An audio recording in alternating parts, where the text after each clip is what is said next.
Prospects International Nation and all of the other visitors. We're visiting today with Mike Roth, president of Shirks Pianos, a family-run business since 1956, the year that I was born, which means I'm officially very old.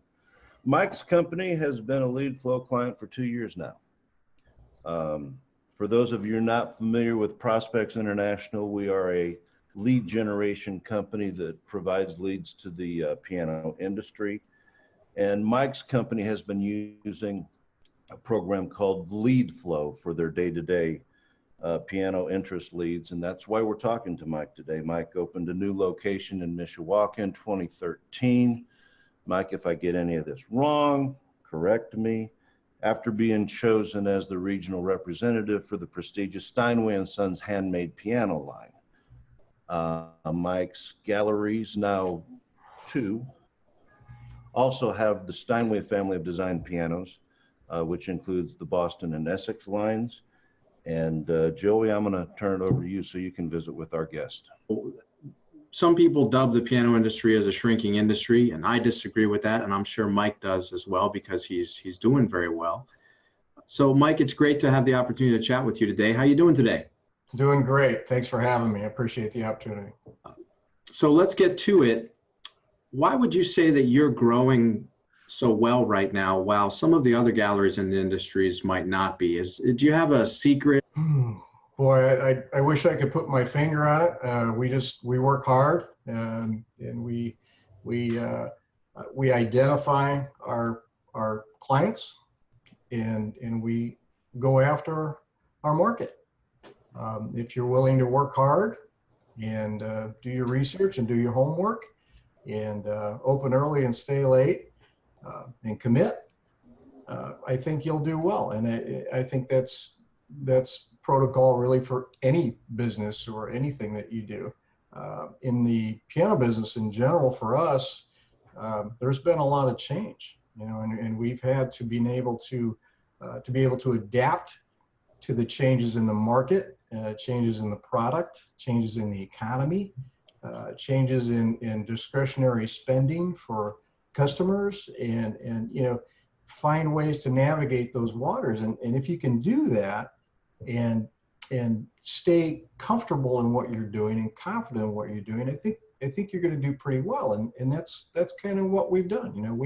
We've changed a lot in the last 5 to 10 years, and even in the last few years, and in being able to do the change has kept us in a positive track, rather than a lot of friends and people that I know in the business that have chosen to downsize or retire or get into some other profession. So yeah, we're lucky. So you embrace change. Yeah. The alternative is not a good idea. Well, the alternative is like extinction, right? That's right. Yeah, exactly. So, exactly. Mike, I have to admit that if I'm having a hard day, if I'm calling clients, Prospects International clients, and trying to assist as best as I can, people in their follow-up and things like that, one of my favorite things to do is call up and talk to you, or Scott, because for some reason or another, you guys always seem to maintain a great attitude in the face of this unbelievable amount of work called qualifying and disqualifying leads. I talked to Scott earlier today, who incidentally, for those of you listening, has an 11% conversion rate. And the attitude always seems to be so positive and so grateful. Can you talk to us about how you have installed that kind of a culture? Or can you even take credit for it? Well, we like to have fun. First of all, we work hard. I think we all work hard, but we all enjoy what we do, and we share ideas. It's not a real disciplined, structured, situation or environment that we work in. It's more casual, and even for a Steinway dealership, I guess it's probably uber casual. But we enjoy what we do. We have fun with what we do, and it just makes the job a lot easier, and bounce ideas off of each other constantly. Um, I bring in one of our team members here, one of my guys at Shirks that sells sheet music, and we ask him questions. Um, so it's just kind of an open policy, open dialogue, open conversation. Um, and not everybody has a great day every day. I mean, that's just not possible. But working together and bouncing ideas and things off of each other, I think is really pretty huge. And it keeps, it just kind of keeps the whole environment friendly and fun, I guess. Kind of fun. Why do it if you're not having fun at So you guys are allowed to have fun while you work. Wow. What a concept. We like to have fun. Yeah. Wow. Yeah, we do. Yeah. Imagine that in the music business, we're having fun. So. Yeah. Mike, in every successful salesperson's life, they can usually point back to some mentors or experiences that help teach them the value of a positive attitude. Can you share one of those with us? Well, yeah, our business started in '56, and obviously it wasn't me. I'm not quite Jack's age, but so Nice. my dad before me, and so I was a kid that grew up in a piano store, and the guy that owned the piano store was my dad. So I was lucky in a lot of ways to be around a lot of people that knew a lot more about this business than I did for a long, long time, and just kind of sit back and watch and observe. My dad was in the business. He was a good guy, and he came into the business as a good guy and a nice guy, and people liked my dad. And he left the business as a good guy and a nice guy, and he was able to retire and when he wanted to. And I don't think he ever retired from the music business because I still see him twice a week. But it set me up. It's not always easy being the old man's kid.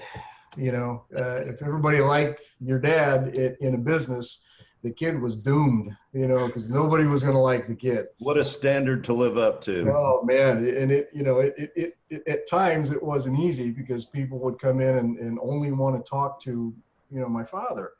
And, as time passed, now people come in and talk to me and ask about my father. And so, every year that goes by, but I'd say my dad probably was the biggest influence.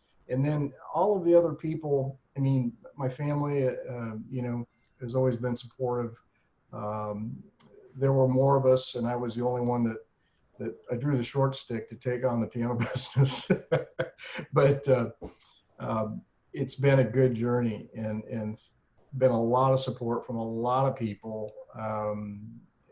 Most of them really that I met through the business. I met a lot of other dealers and other business owners and salespeople and sales professionals, and just being in this business in a position where you do go to a lot of meetings I've been going to sales training meetings and dealer meetings for 30 years. And the people that you meet in those areas, if you're open and receptive, if you don't go there and know everything, if you go there to learn, you really come home with a lot of good relationships and a lot of good networking from people all over the country, sometimes all over the world. And you can really get a lot of very, very useful friendships and positive influence from people you don't even know. So what is it other than got to go to work, got to pay the bills, got to make a living? What gets you up out of bed in the morning, Mike? What motivates you? Man, responsibility. Yeah, it's family. I love my family, my wife and kids, and that's first. We get up and we have our routine, of course, and then it's here. Then it's my other family. So I've got people here that rely on me, and I like to set a good example for them, and then they can set good examples for theirs, and it's a trickle down effect. So. I love my weekends and I love my personal time, but there's nothing better than getting up on Monday and coming back to work. So. There we go. See, this is what I was talking about. This guy's got a great attitude. Joey, go ahead and take the next question. Mike, you've been on our lead flow program for a couple years now. You and your staff were extremely fast to break that 10% conversion rate where you are closing 10% of the leads that we provide for you. Can you share some of the key methods or attitudes that helped you guys achieve this and get to that level? Yeah, it's very simple. It's very, very easy, and it's just follow up, follow up, follow up. It's the faster that you follow up the lead and get in touch with the customer or the prospect, the more effective that's going to be. And I just came back from a national dealer meeting last week, and it's funny that we're talking about this today because they hammered on that on a national level. For salespeople all across the country, they actually time you from the time the lead is sent to you to the time that you make the first contact. And ideally, powers that be would like that to be within 15 minutes. Ours was 24 hours, so it wasn't great, but the person that won the award for a consistent return message was under 15 minutes on average. So and some are longer, some are shorter, but that's nearly a chat, an online chat for a lead, for a prospect. That's fantastic. So we're not probably quite that aggressive, but we follow up promptly, as quickly and as efficiently as we get a lead in. We follow that lead up. In our area, again, this may not work for everyone, but in our area, we've figured out a good time of the day to call. If we have the phone number, maybe it doesn't make good sense to call at 9 in the morning. Maybe it does. It just kind of depends on your area. For us, it makes good sense to call at 5:30 at night, between 5:30 and 6. That's just our best response time, and that's trial and error. So it's as quick as follow-up as you can, as humanly possible.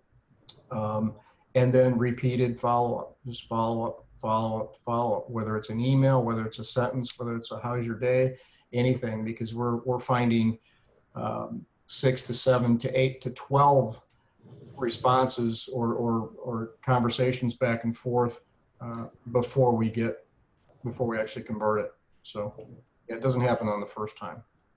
Yeah, definitely. Now, within those follow-up responses, a lot of questions that we have from the sales associates that we're working with is what to say and what to do during these responses. You obviously can't ask the same question every time. Do you want to buy a piano? Do you want to buy a piano? How do you guys make that interesting and creative? Well, it's usually a question. How can we help? Who plays the piano? You have to identify. You have to identify who you're talking to. You have to identify your prospect. We have two sets of eyes on what we do also all the time. So when the lead comes in, we look at everything. We look at the time of day that the lead came, whether it was the middle of the night or the afternoon, whether it was from a personal device or a business computer office. I'll go and check that website. I'll find out who's the owner of that business, if it came from that, who we're talking to. So there's a lot of information that comes or that we try and mine before we ever ask if they want to buy a piano. But they're not on the website, or they're not looking. If they aren't looking for a piano, we already know that. So we just need to do a little bit of a homework and build a little bit of a relationship with other questions other than, how can we be of help to you? Did you get what you were looking for, when you looked at the website? Is there any other question we can answer for you?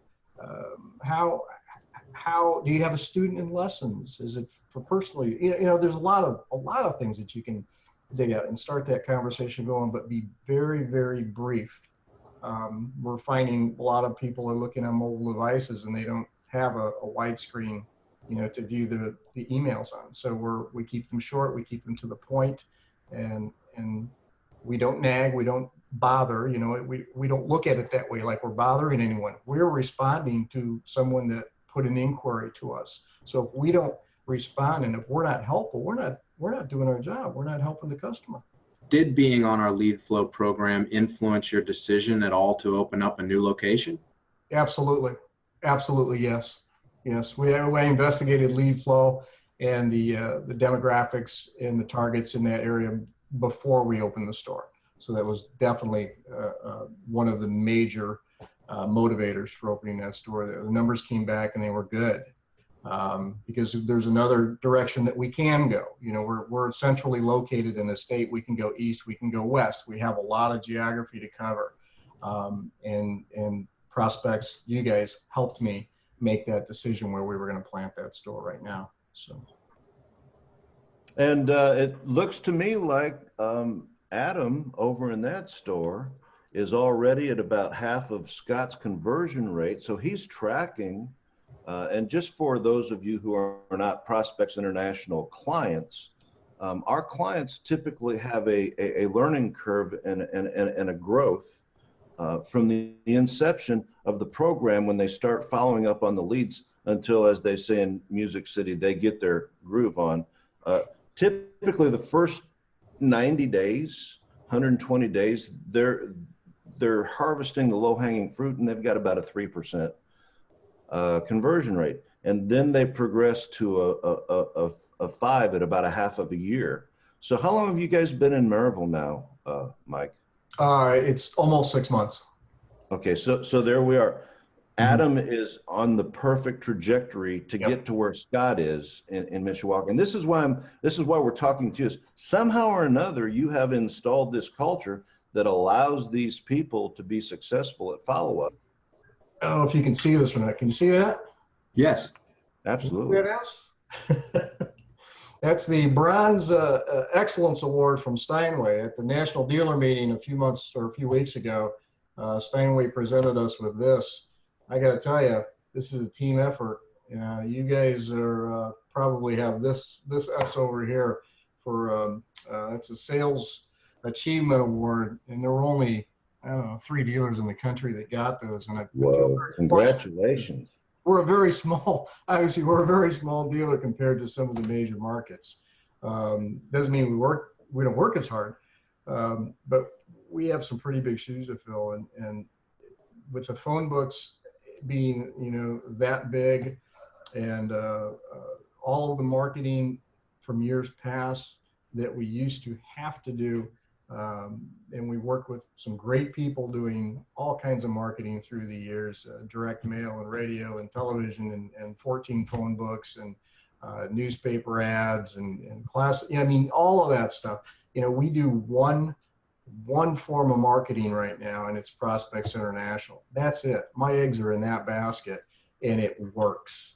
And I can't say that with any more confidence than that. It works. We're going to continue to do it. You know, so keep doing what you guys are doing, helping us out, and we'll keep doing what we do and make it successful for all of us. So we appreciate it. We sure will, Mike. Thank you very much.